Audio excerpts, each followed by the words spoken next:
Hi everyone, welcome back to our another Globe interviews. This is Starlight here. Today we have Mark as a special guest for today's interview, and please welcome Mark. Hi Starlight, thanks for having me. Okay, so the first question, can you just tell us a bit about yourself and how did you got into the blockchain? Wow, okay, so I am just a regular guy. I never really had a intention to get a career in something as transformative as what I believe blockchain is. I thought I'd just have a regular job for the rest of my life, a couple of kids, a dog, wife, all that kind of stuff. But I think I'm so lucky to work in this transformative space. When we look back in history and see all the things that are happening here, blockchain and Web3 will be seen as truly disruptive. So I used to work in IT, selling cloud services, information technology, managed services, all those kind of things. And then it was in 2017 when I first discovered crypto or the world of blockchain. It's something that I'd always discarded as something for criminals and something for scammers because I believed the mainstream media narrative at the time. I wasn't really interested in digging deeper and looking a bit further. I was a young man, 22, 23, when sort of Bitcoin was coming out, and 22, 23-year-old men have interest in other things, right? But yeah, I started to dig a little deeper when the first person that I actually knew, which happened to be my brother, said I should look a lot deeper into what Bitcoin and cryptocurrency is. And it really aligned with my values of separating money from the state, seeing what bad fiscal policy has done to various different countries around the world. So that's something that really sucked me in. And then of course, in 2017, was a bull market at the time. So the fact that prices were doubling, very frequently, that also sucked me in as well. But of course, the great crash of 2018 happened. I lost pretty much everything that I'd invested, but it didn't really matter at that point because I was in it for the tech, so to speak. We say it's a meme, but it was really interesting. So my next few years were spent working out, okay, how can I work closer in this industry? So I went from working in IT managed services into fintech. So fintech is a portmanteau for financial technology. And I worked for a business that facilitated international payments via API. And it was by quite fortunate circumstance that some of my customers, while I worked at that job, were cryptocurrency businesses.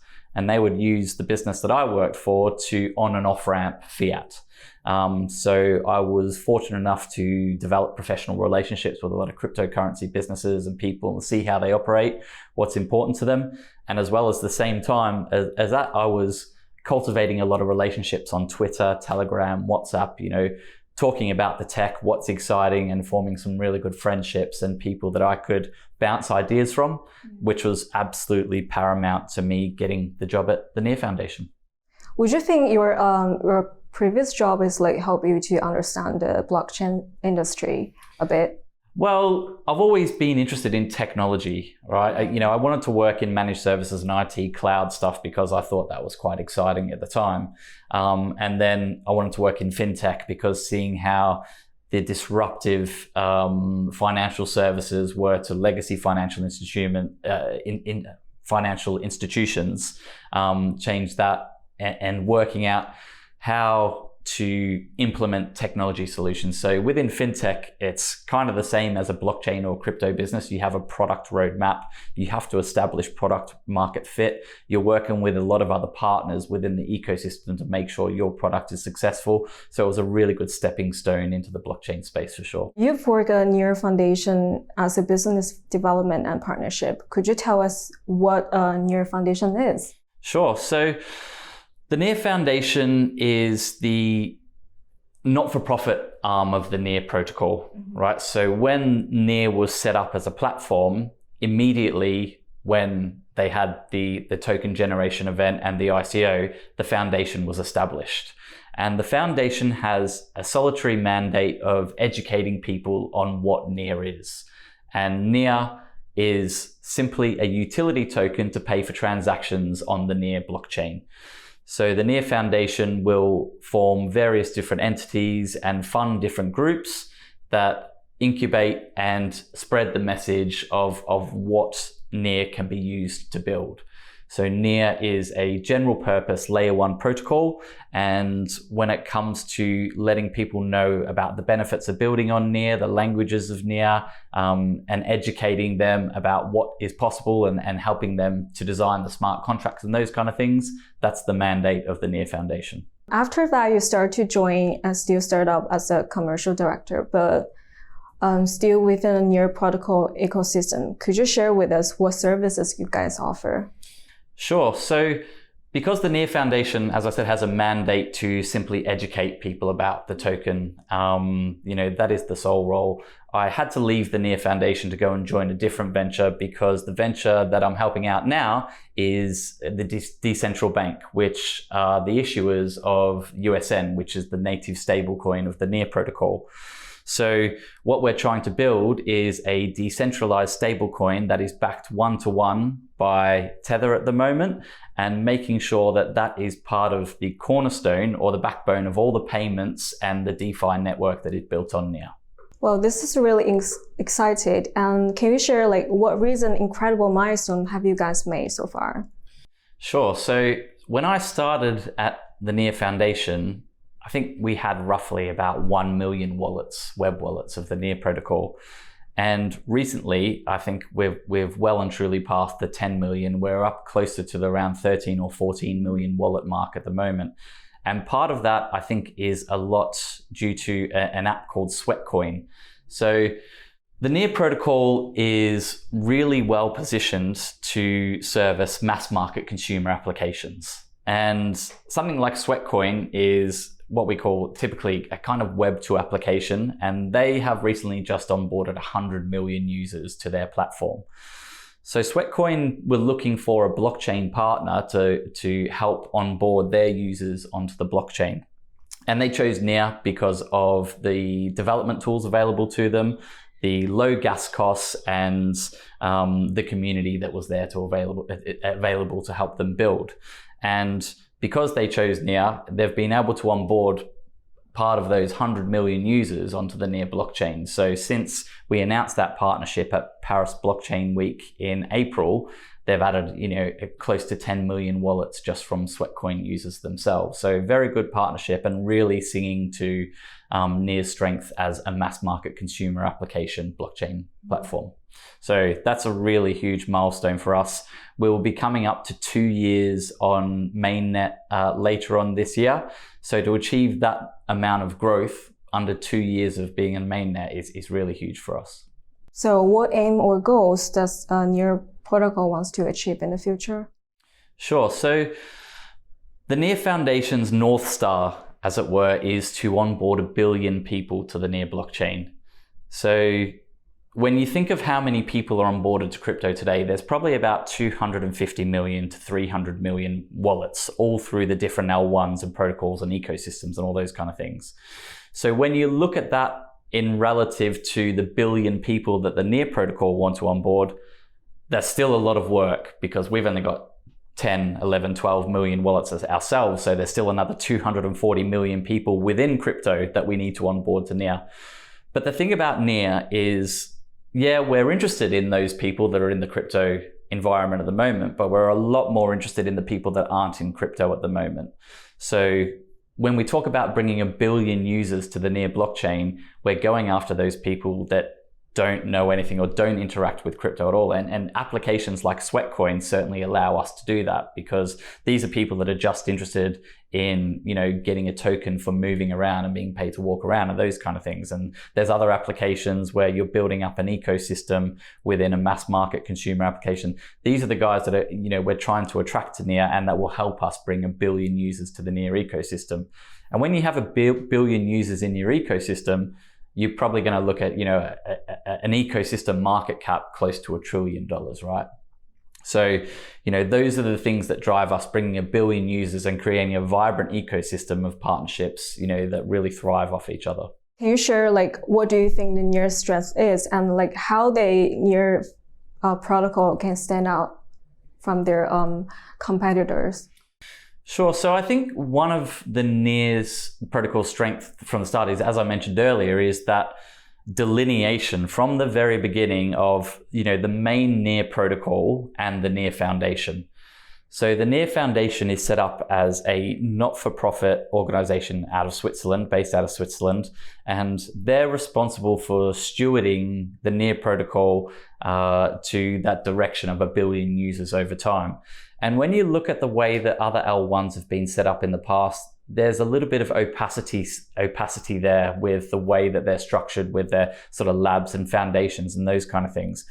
When it comes to onboarding enterprises and these huge Fortune 500 businesses onto public blockchains, I think they're going to look at the way that foundations have been set up in the past to make sure there are no concerns around some securities laws or anything like that. And I think that will really set Near apart from some of the L1 protocols, as well as the fact that we've built in scalability from the start. So we're going through a process at the moment where it's called simple nightshade, where it's a sharding mechanism. So there's still quite a bit of work to go, but the technology is there where we think we can have infinite scalability once we get to the end of that roadmap, which hopefully will be by the end of next year. That's really excited. Yeah, I mean, that's what we're here for, right? It doesn't really matter how good the application is. If you want to attract mass market consumer applications, it needs to scale for hundreds of thousands of users at the same time. Yeah. That's the driving force of mass market adoption. Most of us know today that Web2 refers to the version of the internet, and Web3 refers to decentralized apps that run on the blockchain. How could you explain it in your own words? Like, what is the difference between these two communities and why Web3 matters? Yeah, it's a good question and something that's constantly discussed because no one really knew what Web 2 was before Web 3 came, right? You log onto Facebook or you log onto Google or, whatever that is. And that's Web 2. You've got the same identity across all these different platforms, but you've got to log in with a password, an email address, all those kind of things. Ultimately, you are beholden to that platform allowing you to participate in that ecosystem. With Web3, I think the sense of identity is a lot stronger. So you've got a Web3 identity. So I'm nakamiado.near. That's my wallet address. And conversely, that's what separates a lot of us from the other ecosystems as well, because it's a human readable address from the start, very easy user interface.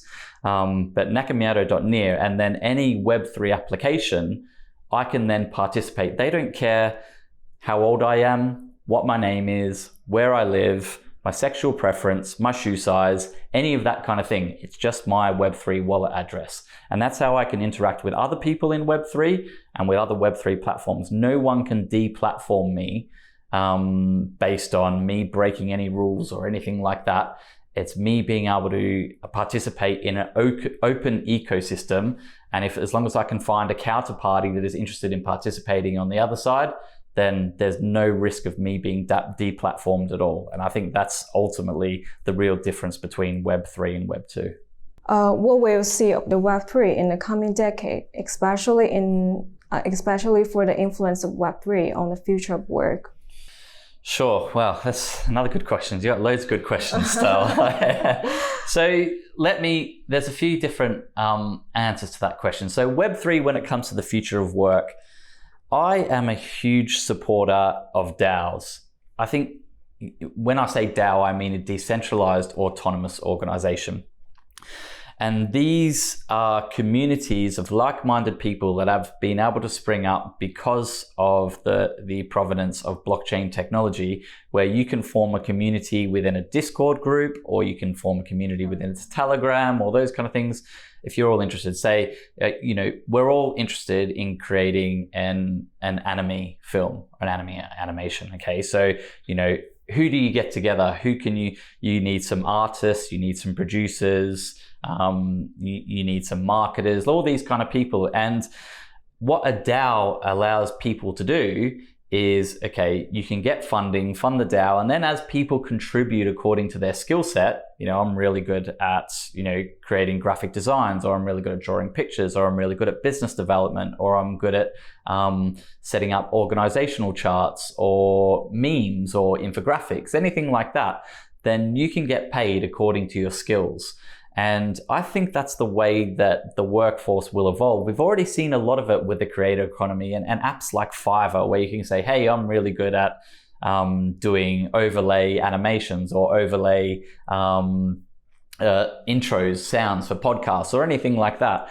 If you can find a DAO somewhere that shares the same interests as you, you can go and contribute to that ecosystem with your skills in your spare time as you skill up and you've got a regular job or those kind of things. But I think the more that we see, a working from home culture and an open internet, Web3 kind of world where borders don't necessarily matter, that means people will be able to contribute to these DAOs and be paid for their efforts accordingly.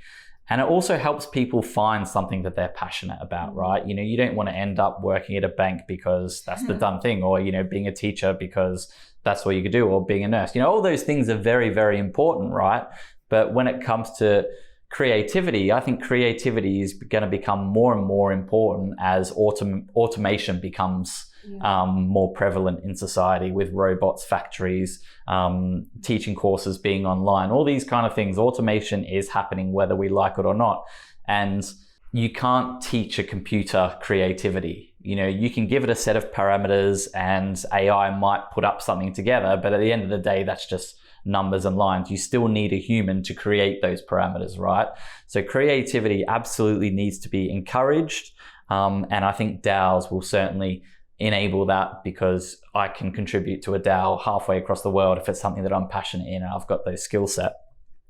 Now, further to that, the Web3 wallet will be a single source of proof of what I have contributed to. I've got these tokens, I've got these NFTs, this is my identity, and this is how I can log on to the various applications, prove I am who I say I am, prove I can do what I've said I've done. So I think that's really going to change the way that we interact with each other and the workforce in the future.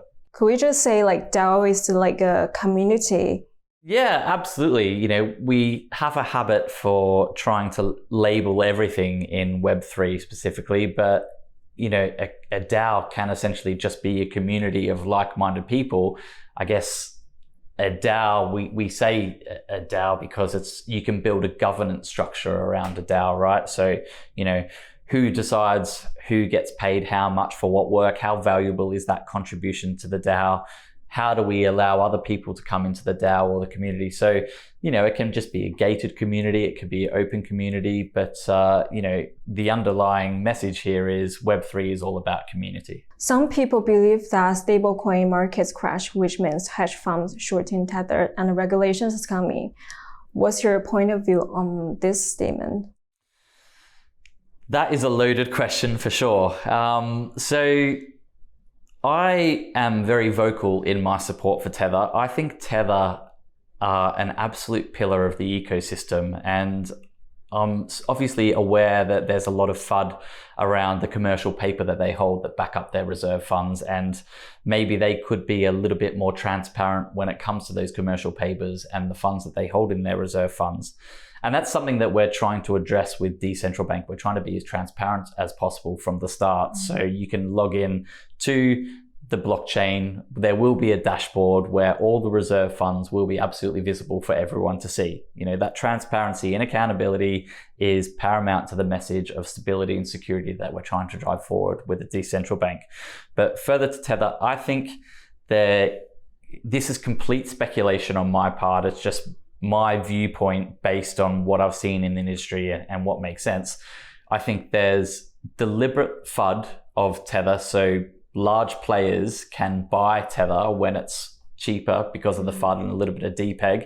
And when Tether bounces back, then of course they've made a profit. If you're operating in very large size, those little cents count.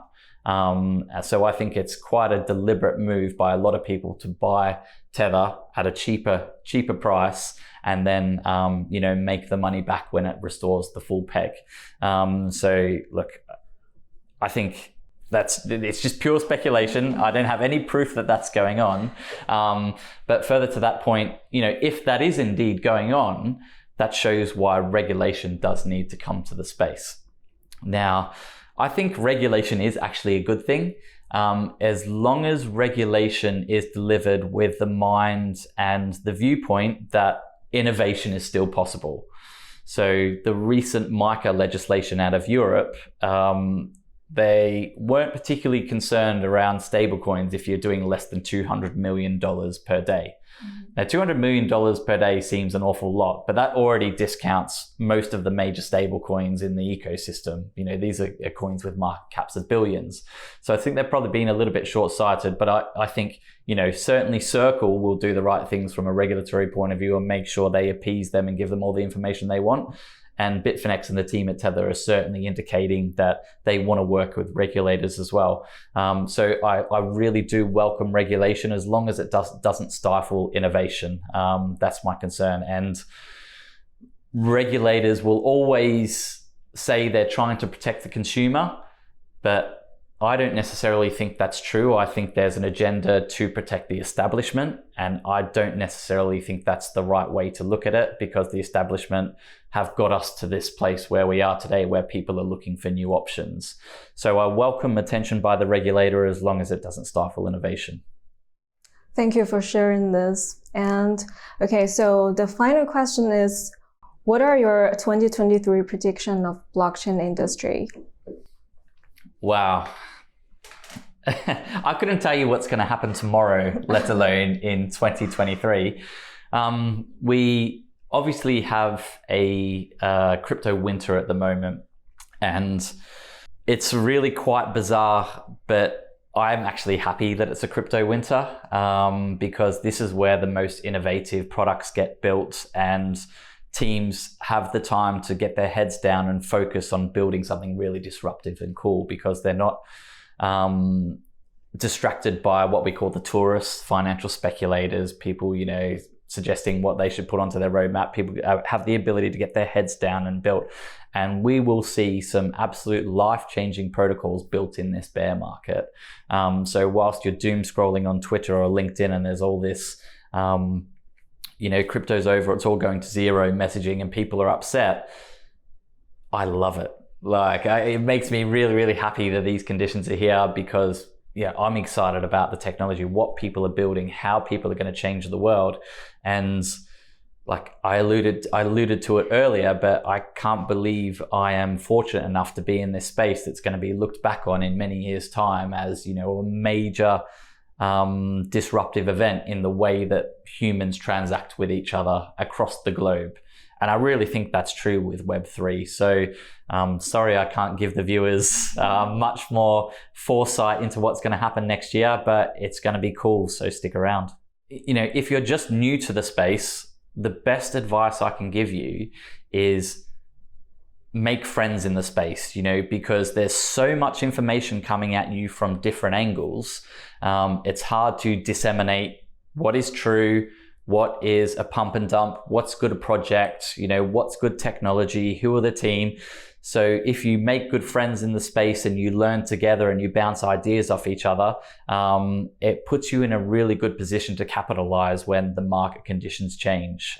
So that's my main piece of advice. Form a good, close-knit community where you're always talking about these things that we're all passionate about, right? So I'm sure a lot of you are doing that already, but if you haven't made that extra effort, then it's definitely worthwhile. Thank you. That's amazing. Thank you guys for watching today's episode. If you liked the content, please like the videos, leave your comment down below, and subscribe our channel as well. And thank you, Mark, for coming today. And I hope you enjoyed today's chat. Yeah. Thanks for having me, Starlight. Thank you. And I will see you guys next time. Bye. Bye.